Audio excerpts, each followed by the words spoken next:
하나님께서는 아브라함을 부르시고 그에게 복을 주시고 또 그를 통해 하나님의 나라를 세워 가셨습니다.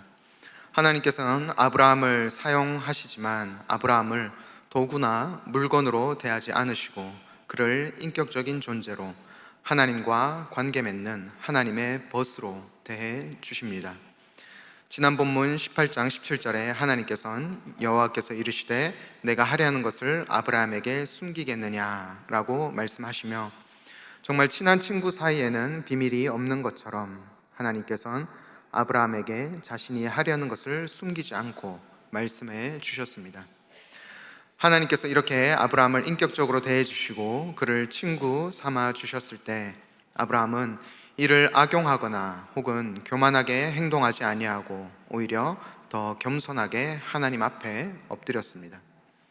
아브라함은 하나님의 벗으로서 나의 이름이 아니라 하나님의 이름이 높임 받기를 원했으며, 심판을 앞둔 소돔 땅을 향하여 정죄가 아니라 긍휼의 마음을 품고 끈질기게 기도하는 사람이었습니다. 그러면서도 나는 티끌과 같사오니라고 고백하며 하나님을 향한 경외와 겸손을 잃지 않았던 사람이 바로 하나님의 벗 아브라함이었습니다. 오늘 본문은 창세기 19장으로서 아브라함의 이 간절한 기도 직후에 소돔으로 떠났던 하나님의 두 사자가 소돔에 도착하면서 시작됩니다. 이곳 소돔에는 아브라함의 조카 롯이 살고 있습니다. 앞서 창세기 13장 말씀을 통하여 우리는 롯이 어떻게 소돔에 오게 되었는지를 보았습니다. 아브라함과 롯의 목자들 간에 다툼이 생기자 아브라함은 롯에게 먼저 땅을 선택할 수 있는 권리를 양보하였고, 롯은 자신의 눈에 보기에 풍요로워 보이는 소돔 땅을 선택합니다. 13장 10절에 눈을 들어 요단 지역을 바라본즉 소알까지 온 땅에 물이 넉넉하니 여호와의 동산 같고 애굽 땅과 같았더라 라고 당시 롯의 시선을 말씀해 주고 계십니다. 롯이 보기에 소돔은 물이 넉넉하고 풍요로워 보이는 성공이 보장된 파라다이스와 같이 보였던 것입니다. 하지만 롯은 그 땅의 외적인 화려함과 물질적인 풍요만을 보았을 뿐 그 땅의 영적인 실상과 그곳에 살고 있는 사람들의 실체는 보지 못하였습니다. 13장 13절에 성경은 소돔 사람에 대해서 소돔 사람은 여호와 앞에 악하며 큰 죄인이었더라 라고 말씀합니다. 소돔은 인간의 눈으로 보기에는 비옥하고 풍요로운 땅인 것처럼 보이지만 하나님이 보시기에 그곳은 악하고 죄가 가득한 땅이었습니다. 롯이 하나님의 약속을 떠나 내 눈으로 보기에 내 기준으로 좋은 곳을 선택하자 겉으로는 화려해 보이지만 속은 썩어 있는 악인들의 도시에 이르고 마는 것입니다. 이곳 소돔에서 롯은 대략 15년에서 20년 정도 거주한 것으로 추측이 됩니다. 1절에 저녁 때 그 두 천사가 소돔에 이르니 마침 롯이 소돔 성문에 앉아 있다가 그들을 보고 일어나 영접하고 땅에 엎드려 절하며 라고 말씀합니다. 여기서 성경은 롯이 소돔 성문에 앉아 있다라고 말씀하고 계십니다. 당시 성문은 아무나 앉을 수 있는 자리가 아니었습니다. 그 도시에 재판관이나 유력한 기득권자들이 함께 모여 정치와 행정을 논하던 자리가 바로 성문이었습니다. 그래서 성문에 앉기 위해서는 재력뿐만 아니라 사회적 명망과 인맥도 두루 갖추어야 그곳에 앉을 수 있었습니다. 이렇게 앉기 어려운 성문에 롯이 앉을 수 있었던 이유는 앞서 창세기 14장에서 아브라함이 목숨을 걸고 소돔 왕과 그 백성들을 구해 주었기에 롯이 소돔 왕과 소돔 사람들에게 큰 호의를 얻었을 것으로 여겨집니다. 이로 인하여 롯은 소돔 출신도 아니거니와 외지인임에도 사회적인 명망을 얻을 수 있었을 것이며 왕을 비롯한 기득권 세력과의 인맥도 쉽게 얻을 수 있었을 것입니다. 롯이 이렇게 소돔에 잘 정착하게 되고 그곳에서 명망을 얻어 성문에 앉을 수 있게 된 것이 인간적인 눈으로 볼 때는 좋은 일인 것처럼 보입니다. 하지만 하나님께서 소돔에 대해 말씀하시는 것을 보면 롯이 소돔 성문에 앉아 있다는 말이 꼭 좋은 말은 아닐 것이라는 것을 알 수 있습니다. 앞서 13장에서 하나님께서 소돔 사람은 여호와 앞에 악하며 큰 죄인이다 라고 말씀하셨고 18장에서 아브라함에게도 소돔과 고모라에 대한 부르짖음이 크고 그 죄악이 심히 무겁다 라고 말씀하셨습니다. 이렇게 죄악이 만연한 곳에 잘 적응하여 명망을 얻고 높은 자리에 올랐다는 것은 자신도 이 죄악된 사회와 점점 동화되어 가고 있다는 말이기도 합니다. 하지만 1절에서 천사들을 맞이하는 롯의 모습을 보면 그가 이 악한 소돔 사회에 완전히 물들어 버린 것으로 보이지는 않습니다. 두 천사가 소돔에 이르자 롯은 이들을 영접하고 그들에게 묵을 것과 먹을 것을 제공합니다. 2절과 3절에 이르되 내 주여 돌이켜 주의 집으로 들어와 발을 씻고 주무시고 일찍이 일어나 갈 길을 가소서. 그들이 이르되 아니라 우리가 거리에서 밤을 새우리라. 롯이 간청하매 그제서야 돌이켜 그 집으로 들어온지라. 롯이 그들을 위하여 식탁을 베풀고 무교병을 구우니 그들이 먹으니라 라고 말씀합니다. 어떤 사람들은 롯이 천사들에게 일찍 일어나 갈 길을 가소서라고 말하며 좀 급하게 떠나기를 바라는 말과 그리고 하나님의 사람들을 대접할 때 무교병으로 대접한 것을 보며 하나님을 귀찮은 존재로 여기고 혹은 이들을 대충 대접하고 대충 영접했다고 보기도 합니다. 앞서 18장에서 아브라함은 좋은 송아지를 잡아서 천사들을 대접했기에 롯의 대접이 너무나 부실해 보이기 때문입니다. 하지만 아브라함이 하나님의 사람을 영접할 때 사용된 영접이라는 단어와 롯이 천사들을 영접할 때 사용된 영접이라는 단어가 같은 히브리어로 사용된 것과 그리고 3절에 거절하고 노숙하겠다라고 이야기하는 천사들에게 간청하며 집으로 모시는 모습을 보면 롯이 억지로 혹은 귀찮게 천사들을 영접하는 것이 아니라 진정으로 그들을 영접하고 싶어 한다는 것을 알 수 있습니다. 그렇다면 왜 롯은 천사들을 이렇게 영접하고 싶어 하면서도 다음날 일찍 가라고 이야기하며 식사 대접을 풍성하게 하지 않고 무교병으로 하고 있는 것일까요? 그 이유는 롯은 자신이 살고 있는 이 소돔이 얼마나 무섭고 그리고 타락한 곳인지 누구보다 잘 알고 있었기 때문입니다. 죄악이 가득한 이곳 소돔에서 노숙을 하거나 먹을 것을 찾지 못했다간 끔찍한 일을 당하고 만다는 것을 잘 알고 있었기에 다급히 이들을 자신의 집으로 모신 것입니다. 그리고 고기를 요리하고 빵이 부풀기를 기다릴 시간적인 여유가 없었기에 급히 무교병을 굽고 제발 내일 아침 일찍 이 위험한 도시를 떠나십시오. 언제 이 포악한 무리가 해코지를 할지 알 수 없으니 여기에 오래 머물러서는 안 됩니다. 드릴 게 이거밖에 없지만 이거라도 먹고 어서 속히 이곳을 떠나십시오. 이렇게 다급하게 천사들을 악인들의 도시 소돔에서 떠나게 하려 하고 있는 것으로 보입니다. 롯이 이렇게 서둘렀지만 소돔의 악은 그의 생각보다 더 빠르게 그들에게 찾아왔습니다. 4절과 5절에 그들이 눕기 전에 그 성사람 곧 소돔 백성들이 노소를 막론하고 원근에서 다 모여 그 집을 애워싸고 롯을 부르고 그에게 이르되 오늘 밤에 내게 온 사람들이 어디 있느냐 이끌어내라 우리가 그들을 상관하리라 라고 무리들이 소리 지릅니다. 소돔에 못 보던 사람이 왔다는 소문이 퍼지자 그들은 자신들의 욕망을 분출하는 데 이들을 사용하고 그리고 그들을 자신들의 마음대로 하기 위하여 노소를 막론하고 원근에서 롯의 집으로 모여들었습니다. 여기서 노소를 막론하고 원근에서 다 모였다는 말씀은 소돔의 죄악이 단순히 몇 명의 불량한 사람에게만 해당하는 것이 아니라 소돔이라는 도시 전체가 심각하게 타락해 있었다는 것을 말씀해 주십니다. 이들은 롯의 집을 에워싸고 오늘 밤에 내게 온 사람이 어디 있느냐 이끌어내라, 우리가 그들을 상관하리라 라고 이야기합니다. 여기서 상관한다는 말은 성관계를 맺겠다는 말로써 자신들의 욕망을 위하여 이들에게 끔찍한 짓을 저지르겠다라고 이야기하고 있는 것입니다.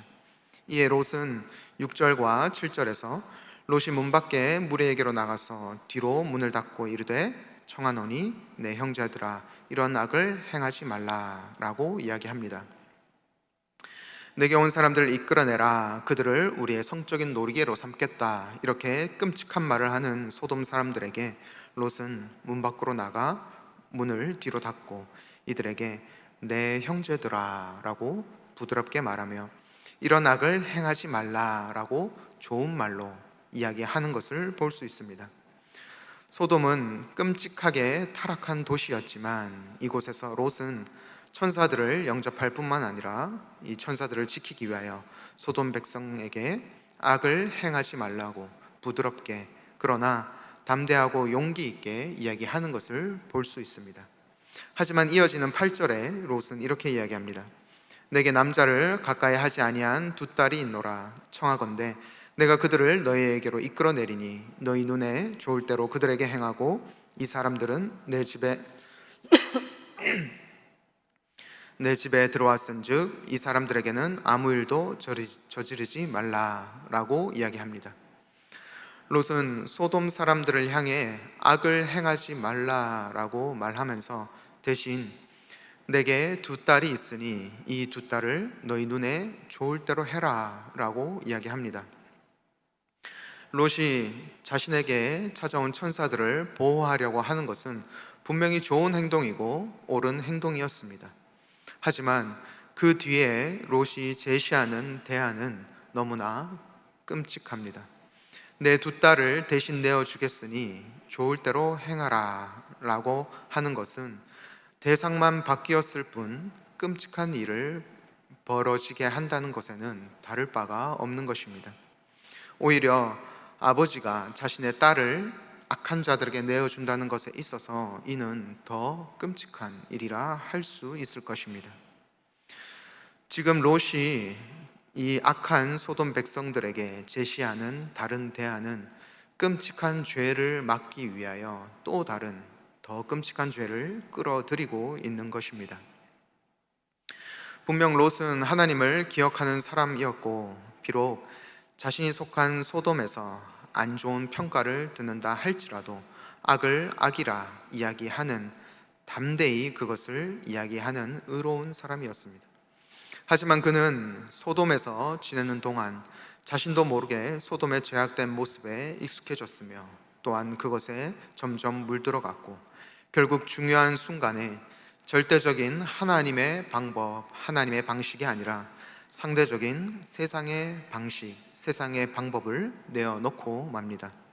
그는 내가 생각할 때 상대적으로 덜 악한 행동으로 문제를 해결하려 했지만 그것은 절대적인 하나님의 기준으로 볼 때 죄를 또 다른 죄로 해결하려는 악순환이 될 뿐이었습니다.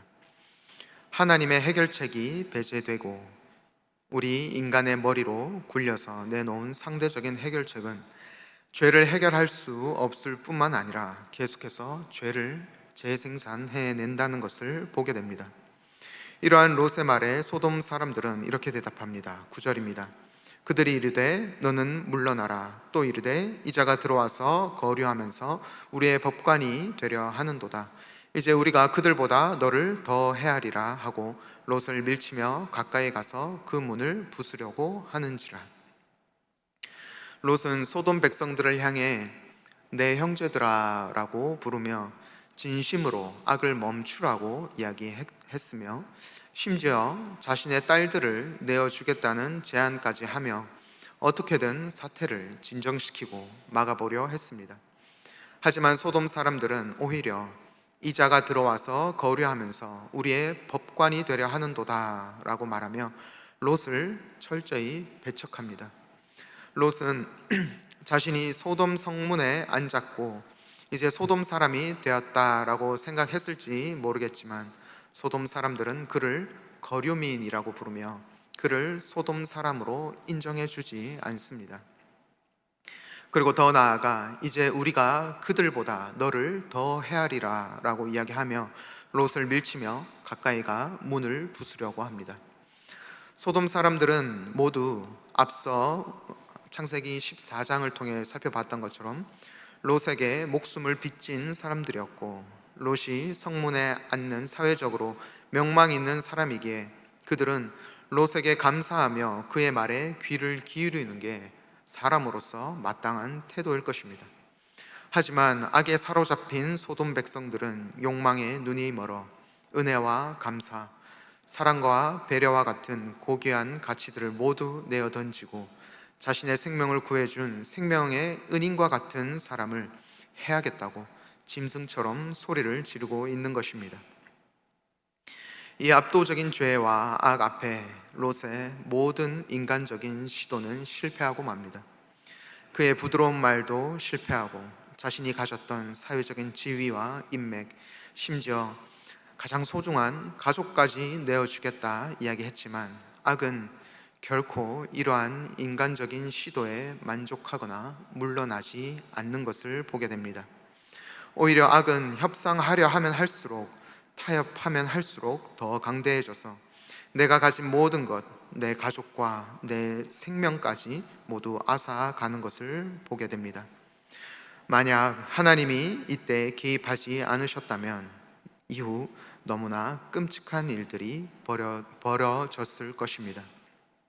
하지만 룻이 모든 인간적인 노력이 실패했을 때, 나의 모든 능력과 모든 힘이 다 땅바닥에 처박혔을 때, 내가 할 수 있는 것이 아무것도 없다는 것을 처절하게 인정할 수밖에 없는 바로 그때 하나님께서 일하기 시작하십니다. 10절과 11절입니다. 그 사람들이 손을 내밀어 롯을 집으로 끌어들이고 문을 닫고 문 밖에 무리를 대소를 막론하고 그 눈을 어둡게 하시니 그들이 문을 찾다가 지쳤더라. 천사들이 손을 내밀어 롯을 집으로 끌어들이고 문 밖에 무리의 눈을 어둡게 함으로 그들이 문을 찾지 못하도록 더 이상 롯과 또한 그의 가족, 이 집에 있는 모든 이들을 해하지 못하도록 합니다. 그리고 이후 본문에서 롯과 그의 가족을 소돔 밖으로 이끌어내 주심으로 유황과 불심판으로부터 롯과 그의 딸을 구원하여 주시는 것을 보게 됩니다. 인간의 그 어떤 노력으로도 벗어날 수 없었던 악의 소나기에서 우리를 건지실 수 있는 분은 오직 하나님 한 분뿐이심을 오늘 본문은 말씀해 주고 계십니다. 롯은 죄악의 도시 소돔 안에서도 하나님을 잊지 않고 있었고 악에 대해 잘못되었다고 분명하게 목소리를 내는 담대한 사람이었습니다. 하지만 그는 자신도 모르게 소돔의 방식에 물들어 진정 중요한 죄의 문제 앞에서 자신의 인간적인 능력을 앞세워 문제를 해결하려 했고, 더 나아가 이 죄를 다른 죄를 끌고 옴으로 해결하려 했습니다. 아브라함과 함께 하나님의 약속을 바라보고 나아가던 롯이 내 눈에 보기 좋은 것을 선택하여 나아가자 죄악의 도시 소돔의 방식이 어느새 그의 안에서 점점 자리를 틀기 시작한 것입니다. 소돔에 머무는 시간이 길면 길수록, 그리고 그가 성문에 앉는 자리를 향하여 올라가면 올라갈수록 그에겐 절대적인 하나님의 방법은 멀어지고 상대적인 인간의 방식이 그의 안에 자리를 차지하기 시작한 것입니다.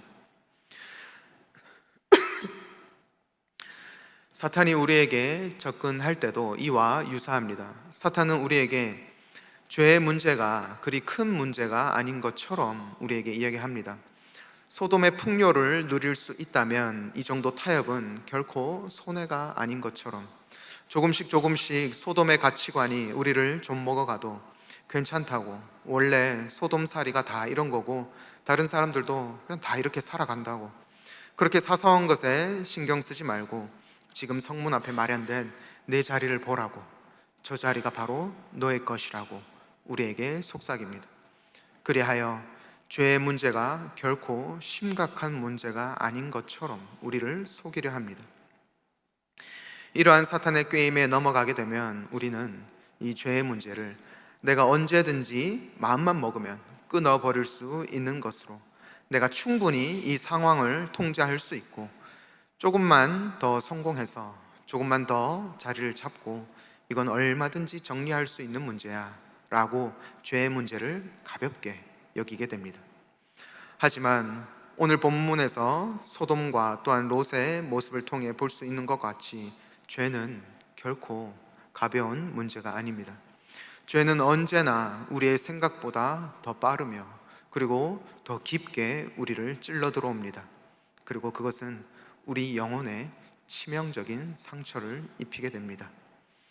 어느새 우리의 집을 소돔 사람들은 둘러싸고 있고, 나와 내 가족, 나의 소중한 모든 것을 비참해 구렁텅이에 처박아 버리는 것이 바로 이 죄인 것입니다. 어거스틴의 고백록에는 그의 젊은 시절의 친구 알리피우스의 이야기가 등장합니다. 알리피우스는 당시 로마에서 인기를 끌고 있던 검투사 경기에 푹 빠졌다가 어거스틴의 충고로 다시는 이 잔인한 검투사 경기를 보지 않겠다라고 결단하고 그곳에서 빠져나온 사람이었습니다. 이 알리피우스가 더 이상 검투사 경기를 보지 않는다는 소식을 들은 이전의 친구들, 즉 검투사 경기를 같이 즐기던 이 악한 친구들이 알리피우스를 강제로 검투사 경기장에 데리고 갔습니다. 이에 알리피우스는 너희들이 내 몸을 거기에 끌고 가서 앉게 한다 하더라도 내 마음과 눈을 강제로 그 경기에 향하게 하지는 못할 것이다, 이렇게 선포하며 눈을 꼭 감고 있었다고 합니다. 하지만 검투사 경기 중에 한 사람이 피를 흘리며 쓰러지자 관중들은 미친 듯이 고함을 질러대기 시작했고, 알리피우스는 그 소리를 듣고 호기심에 이를 이겨내지 못하고 눈을 뜨고 말았습니다. 그리고 이후 그의 모습을 어거스틴은 이렇게 표현합니다. 그는 무엇을 보든지 간에 그것을 무시하고 극복할 수 있다고 자신하고 눈을 떴습니다. 그러나 그는 자기가 눈을 떠서 보려고 했던 그 쓰러진 사람의 육체적 상처보다 더 큰 상처를 자기 영혼에 받았던 것입니다. 그리고 이후 검투사 경기를 끊었던 알리피우스는 이 일 이후에 이전보다 더 열광적으로 검투사 경기에 빠져들고 말았다고 합니다. 어거스틴은 마지막으로 그 이유를 이렇게 설명합니다. 그의 혼이 이렇게 더 약하게 된 것은 당신을 의지하지 않고, 여기서 당신은 하나님입니다. 하나님을 의지하지 않고 자신의 힘을 믿었기 때문입니다. 사랑하는 성도 여러분, 죄 앞에서 우리 인간의 지혜와 능력은 얼마나 무력한지 모릅니다. 롯도 그리고 앞서 알리피우스도 자신의 힘으로 문제를 해결할 수 있을 것이라 생각했지만 죄는 언제나 우리의 결심보다, 우리의 자신감보다 항상 강력합니다. 그렇기에 죄와 싸워 승리하는 길은 우리에게 있지 않습니다.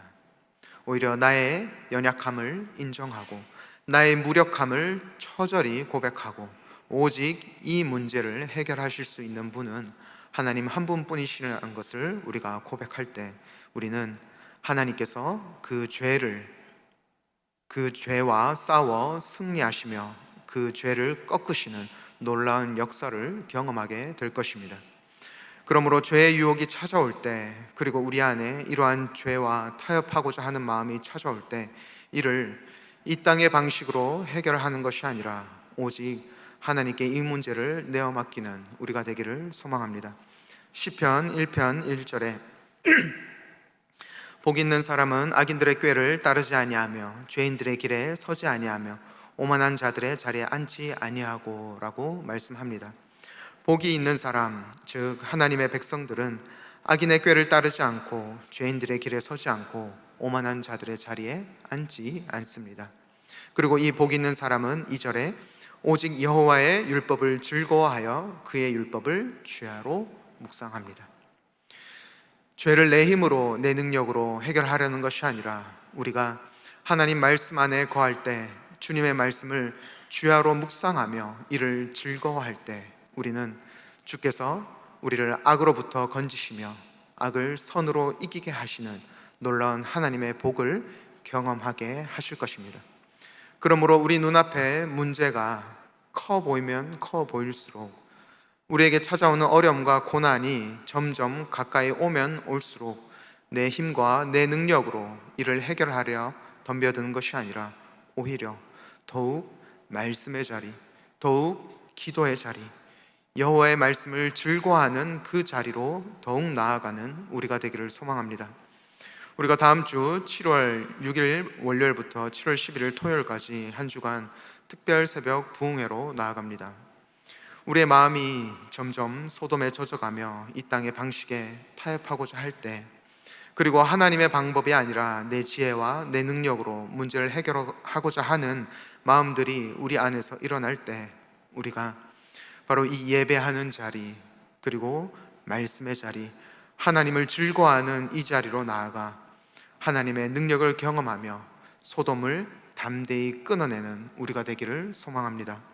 소돔을 끊어낼 수 있는 힘은 오직 하나님의 말씀에 있습니다. 하나님을 즐거워하는 자리, 하나님의 벗으로 살아가는 자리, 내 이름이 아니라 하나님의 이름이 높임 받기를 구하는 바로 이 자리로 더욱 나아와서 이 한 주간 새벽에 더욱 말씀의 깊이와 또한 그 가운데 우리를 만지시며 우리를 건지시는 주님의 손길을 경험하는 우리가 되기를 소망합니다. 오늘 말씀을 통하여 우리는 죄의 끔찍한 파괴력과 그 앞에서 우리 인간이 얼마나 무력한 존재인지 볼 수 있었습니다.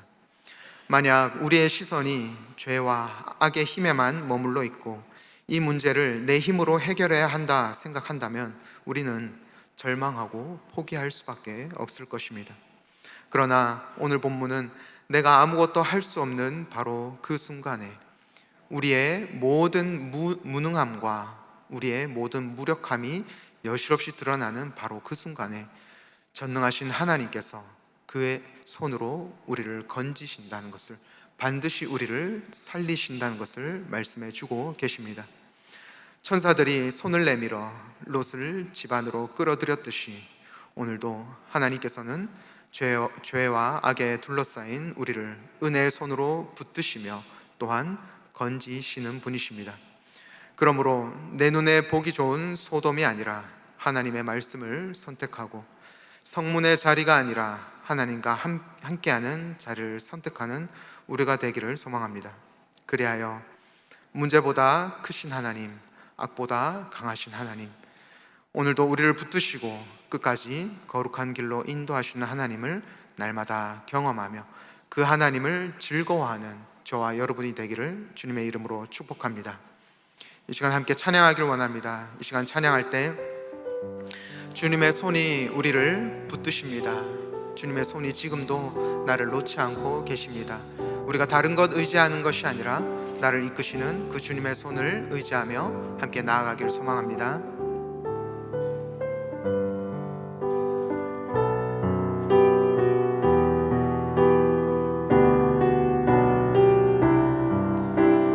우리 함께 고백합니다. 전능하신 우리 하나님, 전능하신 우리 하나님, 삶에 가득한 주님의 통치 보호하시고 지켜주시네, 복 주시고 인도하시네. 살아계신 우리 하나님, 삶에 가득한 주님의 임재 불러주시고 채워주시네, 들으시고 응답하시네.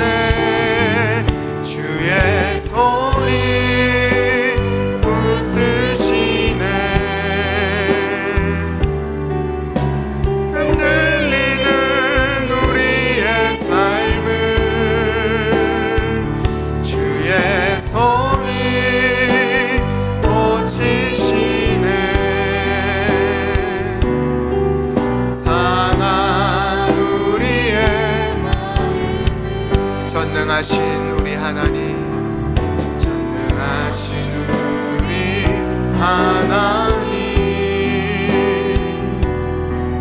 삶에 가득한 주님의 통치 보호하시고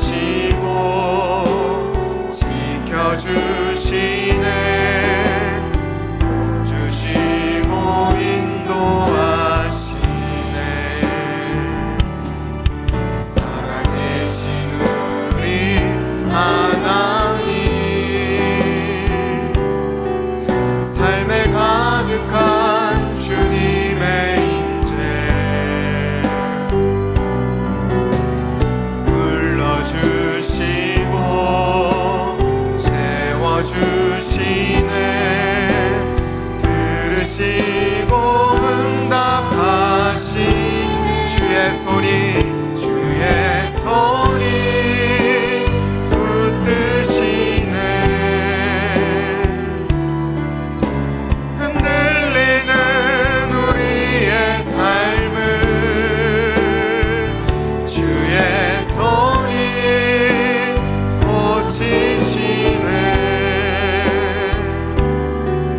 상한 우리의 주의 손이, 주의 손이 붙드시네. 흔들리는 우리의 삶을 주의 손이 고치시네. 상한 우리의 마음을. 이 시간 말씀 붙들고 함께 기도하길 원합니다. 기도할 때 내가 보기 좋은 것이 아니라 하나님이 보시기 좋은 곳에 나의 시선이 가고 또한 나의 발걸음이 가기를 원합니다. 우리의 기준을 하나님께서 붙들어 주셔서 변화되게 하여 주셔서 내 눈에 좋은 것이 아니라 하나님이 보실 때 하나님이 어떻게 보실까, 하나님의 시선은 어디를 향하고 있을까, 이에 초점 맞추는 우리가 될 수 있도록, 또한 우리가 죄악된 소돔에 물들지 아니하고 속히 그 자리를 벗어날 수 있도록 우리가 정리하고 끊어야 하는 것들, 속히 단절해야 하는 것들 있다면 하나님 앞에 내어놓고, 주님, 우리가 그곳 소돔에서 벗어날 수 있도록 주님 담대함과 힘을 더하여 주옵소서. 함께 기도하길 원합니다. 그리고 세 번째로, 이 문제를 내 힘과 내 능력으로 해결하려 하는 것이 아니라 하나님께 나의 문제를 가지고 가서 하나님의 방식, 하나님의 뜻대로, 하나님의 시간에 하나님께서 해결해 달라고, 오직 하나님께 내어 맡기는 우리가 되게 해달라고, 이 기도 제목으로 말씀 붙들고 함께 기도하며 나아가도록 하겠습니다. 함께 기도하겠습니다.